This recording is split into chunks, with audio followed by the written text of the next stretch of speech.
বৌদ্ধ দর্শন পার্ট 2। আচ্ছা, বৌদ্ধ দর্শনের প্রথমত তো আমাদের গৌতম বুদ্ধ, তিনি ছিলেন বৌদ্ধ ধর্মের প্রতিষ্ঠাতা, এবং তিনি 29 বছর বয়সে বাড়ি ছাড়েন এবং 35 বছর বয়সে তিনি নির্বাণ লাভ করেন। এসবগুলো আমরা আগে দেখেছিলাম। এবং তাকে যারা প্রথম দিকে একজন গুরু হিসাবে মানতেন তাদেরকে বলা হচ্ছে হিনজান, এবং এই যে সম্প্রদায়টা তাকে বলা হচ্ছে হিনজান, এবং এদের মধ্যে বৈভাষিক এবং সৌতান্ত্রিক দ্বারফলা এই দুটো ভাগ কিন্তু আমরা দেখেছিলাম আগে। তেমনি মহাযান পরের দিকে আসে, যেখানে কিনা ওনাকে একজন ভগবানের মতন পুজো করা হয়, এবং তার মধ্যে যোগাচারবাদ এবং মাধ্যমিক শূন্যবাদ এই দুটো দর্শন কিন্তু আমাদের পড়তে হয়। এবার আমরা দেখেছিলাম কর্ম সম্পর্কে, যেখানে কর্ম হচ্ছে নিষ্কাম এবং সকাম কর্ম। সকাম কর্ম হচ্ছে প্রারব্ধ, অনারব্ধ, আর একটা হচ্ছে সঞ্চিত কর্ম। এই 3 ধরনের সকাম কর্ম এবং নিষ্কাম কর্ম ছিল, এবং এই কর্মের উপর নির্ভর করে আমাদের দ্বাদশ নিধান তৈরি হয়েছিল, যার মধ্যে কী হয়েছিল, আমাদের বর্তমান জন্ম, অতীত জন্ম এবং ভবিষ্যৎ জন্ম কানেক্টেড ছিল। কিভাবে কানেক্টেড ছিল সেই চক্রটাই হচ্ছে দ্বাদশ নিধানের দ্বারা দেখানো হয়। এবার উনি বলেন, মানে গৌতম বুদ্ধ বলেন যে যখন আমাদের কার্যকারণ তত্ত্ব চলছে, অর্থাৎ কিনা প্রত্যেকটা কাজের একটা নির্দিষ্ট ফল থাকছে, তাহলে ঈশ্বরের কোনো দরকার রয়েছে না। কারণ ঈশ্বর নিম গাছ থেকে আম গাছও তৈরি করতে পারবেন না, এবং কাউকে ভালো কাজের কর্মের ফল খারাপ দিতে পারবেন না, বা খারাপ কাজের কর্মফল তাকে ভালো দিতে পারবেন না। অর্থাৎ কর্ম সব থেকে শ্রেষ্ঠ, তার জন্য ঈশ্বরের কোনো দরকার নেই বলে তিনি ঈশ্বরকে অস্বীকার করেছিলেন। এবার তিনি আরও 4টে যুক্তি দিয়েছিলেন, যার মধ্যে ছিল দুঃখ সমুদয়, অর্থাৎ দুঃখের কারণ। এবার হচ্ছে দুঃখ নিরোধ, এবং এই নিরোধের মার্গের মধ্যে আমরা দেখেছিলাম 8টা অষ্টাঙ্গিক মার্গ, যেটাকে আমরা বলেছিলাম, সেই অষ্টাঙ্গিক মার্গের কথা। এবার এই দুঃখ সমুদয় অর্থাৎ সেকেন্ড পয়েন্ট থেকে, অর্থাৎ কিনা কেন এই দুঃখগুলো আসছে সেই কারণ জানবার জন্য আমরা দেখেছিলাম যে সেখান থেকে আমাদের এসেছিল কার্যকারণ তত্ত্ব, অর্থাৎ আর্থক্রিয়াকারিত্ব। এছাড়া ছিল অনিত্যবাদের কনসেপ্ট, সবথেকে প্রথমত ছিল প্রত্যুত্ব সমুৎপাদের কনসেপ্ট, অর্থাৎ কিনা প্রত্যেকটা জিনিস যা আমরা বস্তু দেখতে পাচ্ছি, যা কিছু দেখতে পাচ্ছি না কেন, সেগুলোর উৎপন্ন হচ্ছে এবং সেগুলোর বিনাশও হচ্ছে। এবার এই উৎপন্ন এবং বিনাশটা কখন কখন হচ্ছে বলছে ক্ষণিকের মধ্যে হচ্ছে, সেটা হচ্ছে ক্ষণিকবাদের মধ্যে বলা হচ্ছিল। অর্থাৎ কিনা প্রত্যেকটা জিনিস না রিয়েল না আনরিয়েল, মানে সত্যও নয় আবার মিথ্যাও নয়, মানে শাশ্বতও নয় আর অশাশ্বতও নয়। শাশ্বত মানে কি, যার উৎপন্ন এবং বিনাশ দুটোই হয় না, অর্থাৎ নিত্য। এবং অনিত্য মানে হচ্ছে যেগুলোর কিনা উৎপন্ন বিনাশ হয়ে থাকে, অর্থাৎ কিনা প্রত্যুত্ব সমুৎপাদ থেকে আমরা পেয়ে গেলাম অনিত্যবাদের কনসেপ্ট। তেমনি ক্ষণিকবাদে বলা হচ্ছিল যে প্রতি মুহূর্তে কোনো না কোনো কিছুর পরিবর্তন হচ্ছে, এটা ছিল আমাদের ক্ষণিকবাদ। এবার এর কনসেপ্টের উপরে আমরা যদি নির্ভর করি, এবং আর্থক্রিয়াকারিত্বের কথা বলেছিলাম আমরা, এটার সাথে এটাও কানেক্টেড, মানে প্রত্যেকটা একে অপরের সাথে কানেক্টেড, ঠিক আছে। আর্থক্রিয়াকারিত্বের মধ্যে বলা হয়েছিল যে প্রত্যেকটা কর্মের ফল আছে, এবং প্রত্যেকটা কর্ম তার ফল উৎপন্ন করবার পর কী হবে, ভ্যানিশ হয়ে যাবে।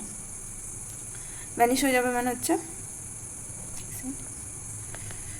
হচ্ছে যেমন হচ্ছে দুধ থেকে দই তৈরি হলো, যেই দইতে তৈরি হলো সেই দুধটা যেহেতু কারণ ছিল, সেই কারণটা মানে কর্মটা কী হয়ে যাবে, ফল উৎপন্ন করলো, যেটা কিনা হচ্ছে দই, এবং সেটা শেষ হয়ে গেল।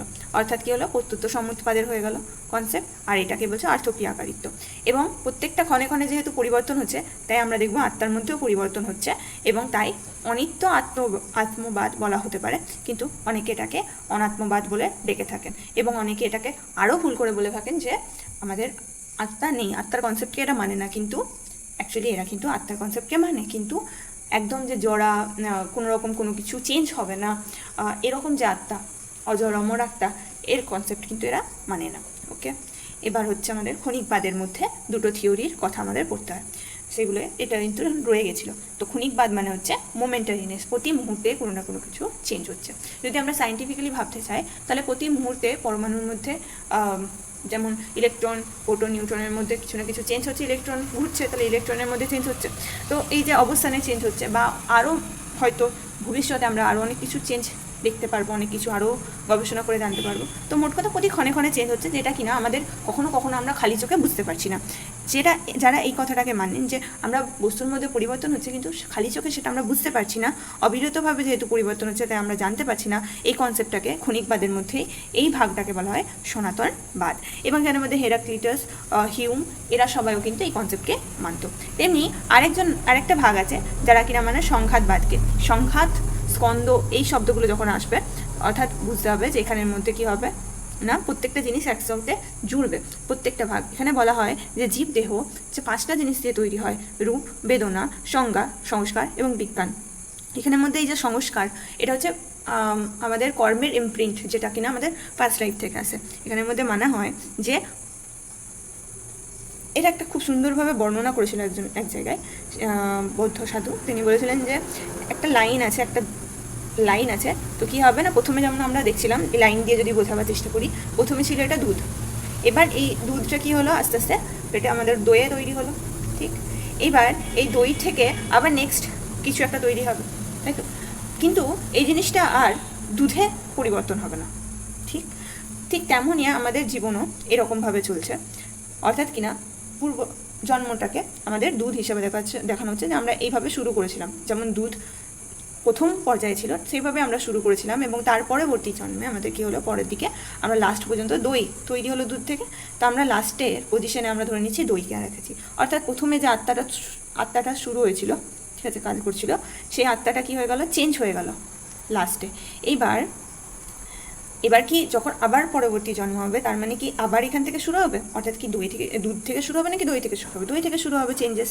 তাহলে এই দই থেকে চেঞ্জেস শুরু হবে, অর্থাৎ কিনা সেকেন্ড পার্টে যেটা আমাদের যে আত্মাটা রয়ে গেল সেখান থেকে চেঞ্জেস শুরু হবে, অর্থাৎ কিনা আত্মার মধ্যেও পরিবর্তন সাধন হয়েছে। যেমন দুধ থেকে দই হয়েছে, এবার দইয়ের পরবর্তী স্টেপে যাবে, আবার আমাদেরকে শুরু থেকে শুরু করতে হবে না, তাই না। এবার এই যে এইগুলো কিসের জন্য তৈরি হলো, এখানের মধ্যে কর্মের জন্য তৈরি হলো, সেই কর্মের ইমপ্রিন্টটাকে আমরা বলি সংস্কার, যেটা কিনা পূর্বজন্ম থেকে আসছিল, ঠিক। আর এর জন্য কি হচ্ছে না, আত্মার মধ্যে যে চেঞ্জেসটা এরকমভাবে বোঝানো হয়ে থাকে, ওকে। এরা হচ্ছে সংঘাতবাদ, অর্থাৎ কিনা জীবদেহ যেমন রয়েছে এই 5-6টা জিনিস দিয়ে যেমন তৈরি হচ্ছে রূপ, বেদনা, সংজ্ঞা, সংস্কার, বিজ্ঞান, এই 5টা জিনিস দিয়ে তৈরি হচ্ছে, এবং প্রত্যেকটা জিনিসের মধ্যে চেঞ্জেস আসছে বলছে, ঠিক। এটাকে বলছে সংঘাতবাদ, ওকে। একটা জিনিসের মধ্যেও চেঞ্জ এলেও পুরোপুরি চেঞ্জ হয়ে যাবে, সেটাই বলা হচ্ছে, ওকে। এবার হচ্ছে অনাত্মবাদ, যে কনসেপ্টটা আমরা বলছিলাম যে দুধ থেকে দই হলো, তার পরবর্তী স্টেপে যাবে, দই থেকে আবার অন্য কিছু তৈরি হবে। তাই এখানের মধ্যেও সেম কনসেপ্ট আত্মার ক্ষেত্রে ইউজ করা হয়েছিল, অর্থাৎ কিনা আত্মার মধ্যেও চেঞ্জ হচ্ছে, আত্মা কিন্তু নর্মাল রয়েছে না, একদম একই রকম রয়েছে না, সেটাই বলছে অনাত্মবাদ বা নৈরাত্মবাদ। আচ্ছা, এরপরের কনসেপ্টটা ছিল পুদ্গল নৈরাত্মবাদ, কোনো নিত্য বা শাশ্বত আত্মা নেই। এবার বলা হয়েছিল ধর্ম নৈরাত্মবাদ, এখানের মধ্যে যে কোনো জিনিস যেগুলো রয়েছে সেগুলো শাশ্বত নয়, মানে আমরা মোট কথা বলতে চাইছি যে আমাদের প্রত্যুত্ত সমুৎপাদ সব জায়গায় কাজে লাগছে। এবার এই প্রত্যুত্ত সমুৎপাদের ব্যাপারে আমরা দেখেছিলাম কিছু সমালোচনা, দ্বাদশ নিধান নিয়ে সমালোচনা, এমনকি বলা হয়েছিল ব্রহ্মচক্র থেকে আমাদের এখানের মধ্যে এটাকে নেওয়া হয়েছে।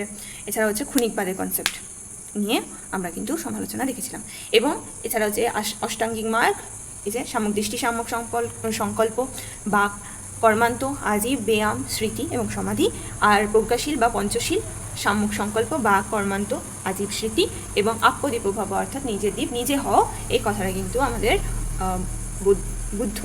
গৌতম বুদ্ধ বলেছিলেন, ওকে। অর্থাৎ নিজের দ্বীপ নিজে হও, নিজেকে জানতে হলে নিজেরা। এবার এই যে এই দুটো ভাগ আমরা পড়েছিলাম, হিনজান এবং মহাযান। হিনজান তো প্রথম দিকে আসে, এবং আমরা দেখেছিলাম যে রাজা কনিষ্কের সময় যদি আমরা ইতিহাসে দেখি, তো ওনার সময় একটা সভা হয়, সেখান থেকে মহাযানের তৈরি হয়, অর্থাৎ কিনা মহাযানের মধ্যে শুধু বৌদ্ধ ধর্মের নয়, এখানের মধ্যে আরও অনেক ধর্মের প্রভাব আমরা দেখতে পাবো, বিশেষ করে হিন্দু ধর্মের প্রভাব, যেখানের মধ্যে তন্ত্র সাধনার কথাও আসে অনেক জায়গায়, ঠিক। তো আর মহাযানের মধ্যে ঈশ্বর হিসাবে গৌতম বুদ্ধকে পুজো করা হচ্ছে। হিনজানে তো করা হচ্ছিল না, হিনজানে শুধুমাত্র তার স্ট্রিক্ট যা রুল বলে গেছিলেন সেগুলোকে ফলো করা হয়ে থাকে। এবং এই হিনজানের মধ্যে প্রত্যেকটা জিনিসকে কি বলা হয়, যে প্রত্যেকটা জিনিস সৎ, অর্থাৎ কিনা সর্বস্থিতবাদ, মানে হচ্ছে সৎ মানে হচ্ছে সত্য, ঠিক। একটা বোতল আছে বা একটা পেন আছে, এই জিনিসগুলো আছে, অ্যাকচুয়ালি আছে, সত্য এগুলো, তো এটাকে বলছে জাগতিক বস্তু সত্য। কিন্তু মহাযানরা সর্বশূন্যবাদকে মানে কোনো কিছুই নেই, এগুলো সব আনরিয়েল, আমাদের দেখে মনে হচ্ছে সত্য, কিন্তু অ্যাকচুয়ালি সত্য এগুলো নয়, মানে সব কিছুই আপেক্ষিক হিসাবে তারা মেনে থাকেন। আচ্ছা, হিনজানরা মানেন প্রত্যুত্ত সমুৎপাদকে, আর এখানের মধ্যে মহাযানরাও তাই মেনে থাকেন। যারা হিনজানকে ফলো করে তারা আরহাত সিস্টেমের মধ্যে দিয়ে যায়, অর্থাৎ কিনা গুরু, একজন মানুষ কী করেন না, ধ্যান করেন এবং নিজেকে জাগ্রত করবার চেষ্টা করেন, এবং লাস্ট পর্যন্ত নির্বাণ লাভ করবার চেষ্টা করেন। তারা হচ্ছে নিজেদের ধর্মকে, অর্থাৎ নিজের ধর্ম মনে হচ্ছে যে রুলগুলো তার মেনে চলা উচিত। আচ্ছা, এখানে একটা কনসেপ্ট আছে, ধর্ম মানে কিন্তু ধর্ম সম্প্রদায় এখানে নয়, ফিলোসফিতে যখন ধর্মর কথা মনে করা হয়, ধরা হয়, তখন ধর্ম মানে হচ্ছে কর্ম, আমাদের কর্তব্যকে বলা হয়ে থাকে। ওকে, আর ধর্ম সম্প্রদায় রিলিজিয়ান আলাদা হিসাবে, যেটাকে আমরা বলছি রিলিজিয়াস গ্রুপ বলা যেতে পারে, কিন্তু এটা একটা ধর্ম মানে হচ্ছে মানুষের ধর্ম কর্তব্যের কথা বলা হয়ে থাকে। ওকে, তো এটা হচ্ছে আমাদের আরহাত এর সিস্টেম। তেমনি কি হয় না, যারা মহাজানের মধ্যে যান, যারা গুরু হয়ে যান, যারা অনেক জ্ঞানী পণ্ডিত, তারা কি করেন লাস্ট পর্যন্ত অন্যদের হেল্প করবার জন্য নিজে মুক্ত হতে পারেন, নিজে নির্বাণ লাভ করতে পারেন, কিন্তু সেই পজিশনে যান না এবং বাকিদেরকে হেল্প করেন। ঠিক, এটা হচ্ছে বোধিসত্ত্ব কনসেপ্ট চলে থাকে এখানের মধ্যে। এবার আমরা হিনজানের মধ্যে দুটো গ্রুপকে দেখব। যে দুটো গ্রুপের কথা আমরা বলেছিলাম যে দুজনাই মানবে, বৈভাষিক এবং সৌতান্ত্রিক, যে আমাদের সমস্ত জগতে যা জিনিস আছে এবার সবকটাই সত্য। আচ্ছা, তবে এদের দুজনের মধ্যে না কনসেপ্টের ক্লিয়ার নেই। এবার এগুলোকে বুঝবার জন্য প্রথমে বুঝতে হবে প্রত্যক্ষকে। আচ্ছা, আর এর পরের দিকে আমরা যখন পড়ব ন্যায় বিশেষিক বলে একটা দর্শন আছে। তো ন্যায় দর্শনের মধ্যে কি করা হয়, এরকম প্রত্যক্ষের একটা ডেফিনেশন দেওয়া হয়, এবং এরা বলে যে অ্যাকচুয়ালি কি হয় না, যখন আমরা কোনো আপেল দেখি বা কোনো একটা পেন দেখি, তখন আমরা কি আমাদের মাথার মধ্যে প্রথমে যাই এই জিনিসগুলো, খুব কম সময়ের মধ্যে আমরা কিন্তু কম্প্রিহেন্ড করতে, আমরা কিন্তু বুঝতে পারি না, কিন্তু আমাদের মাথার মধ্যেই কাজটা চলে। যে আমরা যখন দেখবো একটা পেন, তখন আমরা দেখবো সেখানের মধ্যে কালি আছে, সেখানের মধ্যে পেনের একটা দেখতে হবে, সেখানে ঢাকনা থাকবে, যাই হোক, মানে প্রত্যেকটা যে স্ট্রাকচার সেগুলো আমাদের মাথার মধ্যে যাবে, এবং তারপর সেটা একটা প্রসেস হবে। তারপর সেই প্রসেসের পর আমরা বুঝতে পারি যে এটা একটা পেন বা আপেল ধরে নিচ্ছি। তার আপেলটা কী হবে, প্রথমে আমাদের মাথার মধ্যে এটা এগুলো চলবে, যে ন্যায় বিশেষজ্ঞগণ বলছেন যে মাথার মধ্যে এটা চলবে যে এটা একটা লাল রঙের জিনিস, এবার এর মধ্যে দেখতে এরকম টাইপের, বা তার যে ছালটা আছে, খোসাটা আছে, সেটা অন্যরকম, এবং এর তারপর ওখানের মধ্যে বোটাটা কীরকম, মানে পুরোপুরি গঠনটা আমাদের স্ট্রাকচারটা মাথার মধ্যে যাবে, এবং তারপর আমরা কম্প্রিহেন্ড করতে পারবো, আমরা তারপর জানতে পারবো ওকে এটা তাহলে আপেল। ঠিক, তো এই যে দুটো স্টেপে কাজটা হচ্ছে। প্রথম স্টেজটা আমরা বুঝতেও পারি না, মানুষেরা ধরতেও পারি না যে আমাদের মাথার মধ্যে এই কনসেপ্টটা চলছে। এনারা বলেন যে প্রথম স্টেজটা হচ্ছে নির্বিকল্প স্টেজ, এবং তারপরে যে আমরা বুঝতে পেরে গেলাম যে হ্যাঁ এই জিনিসটাই এই জিনিস, তখন সেটা হচ্ছে সবিকল্প স্টেজ। এবার এই প্রত্যক্ষ মানে কি, আমাদের ইন্দ্রিয় গ্রাহ্য বিষয় যেগুলো হচ্ছে সেগুলোকে প্রত্যক্ষ, আমরা আগেই পড়েছিলাম প্রত্যক্ষ জ্ঞান, সেখানের মধ্যে এই নির্বিকল্প আর সবিকল্প এই দুটো কনসেপ্ট চলছে। বোঝা গেল? প্রথম যে স্টেজটা আমরা কম্প্রিহেন্ড করবার জন্য, প্রত্যেকটা জিনিসকে দেখবার জন্য, বুঝবার জন্য আমাদের মাথার মধ্যে যে কাজটা হচ্ছে সেটা বলছে নির্বিকল্প, এবং পরবর্তী স্টেজে আমরা যখন বুঝতে পেরে গেলাম এটা একটা আপেল বা এটা একটা পেন, সেটাকে আমরা বলবো সবিকল্প। ওকে, এবার দুজন ছিল, একজন ছিল বৈভাষিক, একজন ছিল সৌতান্ত্রিক। এক সেকেন্ড বলছি, বৈভাষিক, একজন ছিল সৌতান্ত্রিক। প্রথম যে গ্রুপিং, এটা একটা স্কুল, আমরা ধরে নিচ্ছি এটা একটা হিনজান একটা যদি স্কুল হয়, তাহলে তার আন্ডারে দুটো সাব স্কুল, ঠিক আছে, দুটো শাখা, একটা বৈভাষিক, একটা সৌতান্ত্রিক। এবার বৈভাষিক ব আছে, ঠিক আছে, ব আছে, তো ব থেকে আমাদের মনে রাখতে হবে বাহ্য প্রত্যক্ষবাদ, ঠিক আছে, আর এটাকে অনুমেয় বাদ বলে মনে রাখতে হবে। বৈভাষিকরা বলছে যে আমরা যা কিছু দেখছি, যা কিছু বুঝছি, মানে শুনছি বা করছি, মোট কথা প্রত্যক্ষের মাধ্যমে জানছি, এখানে দুটো স্টেজই কাজ করছে, যেগুলো ন্যায় বিশেষিক বলেছিল, যে নৈবিকল্প এবং সবিকল্প। এবার আমরা প্রথমে বস্তুটাকে দেখছি এবং তারপর আমরা বুঝে যাচ্ছি যে এই জিনিসটা এটা। ওকে, নর্মাল প্রসেস, বোঝা গেল। এইবার আসছে সৌতান্ত্রিকরা। এরা বলছে যদি তোমরা এইভাবেই বুঝছো, তাহলে এই কনসেপ্টটা বলো যে আমাদের যখন একটা জিনিসকে দেখছি, তারপর সেটাকে আমরা মাথার মধ্যে ঠিক করছি এবং তারপর আমরা সেটা বুঝতে পারছি, এর মধ্যে কত সময় গেল? কিন্তু যখন তোমাদের মাথার মধ্যে অ্যাকচুয়ালি তোমরা জেনে যাবে যে হ্যাঁ এই জিনিসটা আপেলই ছিল, আপেলই, কিন্তু তার পরবর্তী মুহূর্তে তুমি যখন দেখতে যাবে, ততক্ষণে কিন্তু ক্ষণিকবাদের নিয়ম অনুসারে বস্তুটার মধ্যে পরিবর্তন অলরেডি হয়ে গেছে। ওকে, মানে মোট কথা হচ্ছে একটা বস্তুকে দেখবার পর, বুঝবার পর, সেটাকে প্রত্যক্ষের মাধ্যমে জানতে গেলে, আমাকে ডাইরেক্ট জানতে হলে, আমরা মাথার মধ্যে ইমেজ দিয়ে আমরা বুঝতে পারবো না। এই যে এই দুটো স্টেজকে নির্বিকল্প এবং সবিকল্প করবার পর আমরা যখন বুঝবো জিনিসটা কী, ততক্ষণে ওই জিনিসটার মধ্যে অলরেডি পরিবর্তন হয়ে গেছে ক্ষণিকবাদের নিয়ম অনুসারে। তাহলে আমরা কিভাবে বলতে পারি, বৈভাষিকরা কিভাবে বলতে পারে, সৌতান্ত্রিকরা বলছে কিভাবে, বৈভাষিকরা বলছে যে আমরা প্রত্যক্ষের মাধ্যমে বস্তুটাকে জানছি, কারণ অলরেডি সেটার মধ্যে পরিবর্তন ঘটে গেছে, তার ফলে আমরা প্রত্যক্ষের মাধ্যমে জানতে পারি না। তাই বাকিরা বলছে যে তাহলে আমাদের কী করা উচিত, বলছে যেটা বলছে আমাদের তাহলে অনুমানকে ধরা উচিত। কীভাবে আমরা বাইরের জিনিসটাকে দেখলাম এবং আমরা অনুমানের মাধ্যমে বুঝবার চেষ্টা করলাম সেই জিনিসটা কি, রাইট? আমরা চিন্তা ভাবনার দ্বারা অনুমান করে বলতে পারবো, আমরা গ্যারেন্টি দিয়ে বলতে পারবো না এই বস্তুটা, কারণ অলরেডি ক্ষণে প্রতি ক্ষণের মধ্যে তার মধ্যে চেঞ্জেস আসছে। ওকে, তাই সৌতান্ত্রিকরা অনুমানের মাধ্যমে বস্তুকে জানবার চেষ্টা করে।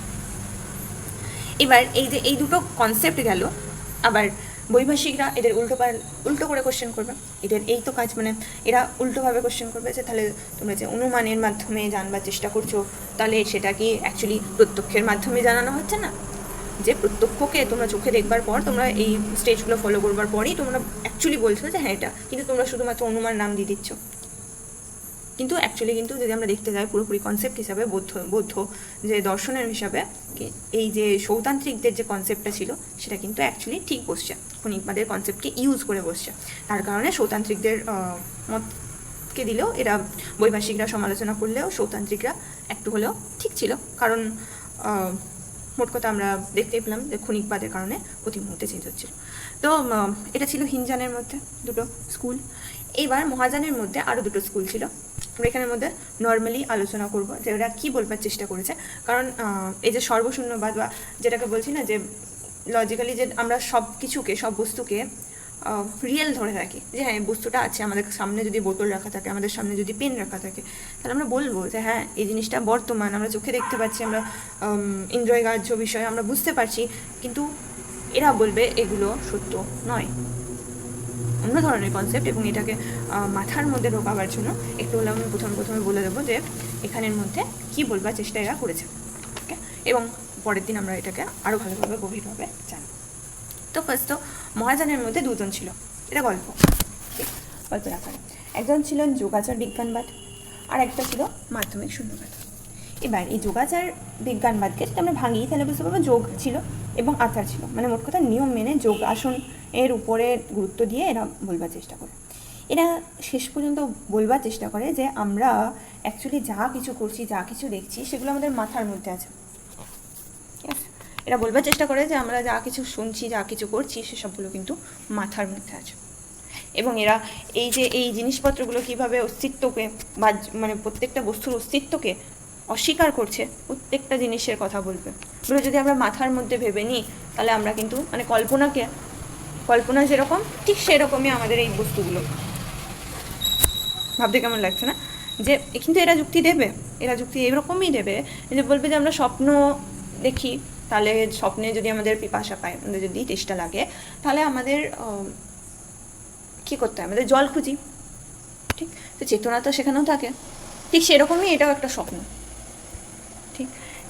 এইভাবে অনেক ধরনের কথাবার্তা বলে এরা বলবে যে অ্যাকচুয়ালি আমরা বাইরে যা যা দেখছি সব কিছু মিথ্যা। এবং এরা এর মাধ্যমে প্রমাণ করবার চেষ্টা করবে অ্যাকচুয়ালি কিন্তু আমাদের কি করা উচিত, আমাদের বিজ্ঞানকে মানা উচিত। এবারে এই বিজ্ঞানবাদ, যোগাচার বিজ্ঞানবাদে বিজ্ঞান শব্দটা আসে। এই বিজ্ঞান শব্দটাকে বলবার চেষ্টা করেছে আমাদের যদি আমরা বলি যে কনসিয়াসনেসের, চেতনার মধ্যে বিকাশকে নিয়ে। ওকে, আমাদের নর্মালি পঞ্চ ইন্দ্রিয় দ্বারা অনেক কিছু জানতে পারি, সেগুলো তো আছে, মানে হচ্ছে স্বাদ যেমন জানতে পারি, আমরা খাবারের স্বাদ জানতে পারি, স্পর্শ, গন্ধ, কিছু শুনতে পাই, কিছু দেখতে পাই, এগুলো যেমন রয়েছে, তেমনি আমার মনের মাধ্যমে অনেক কিছু জানতে পারি, তাই না? সেইগুলো রয়েছে।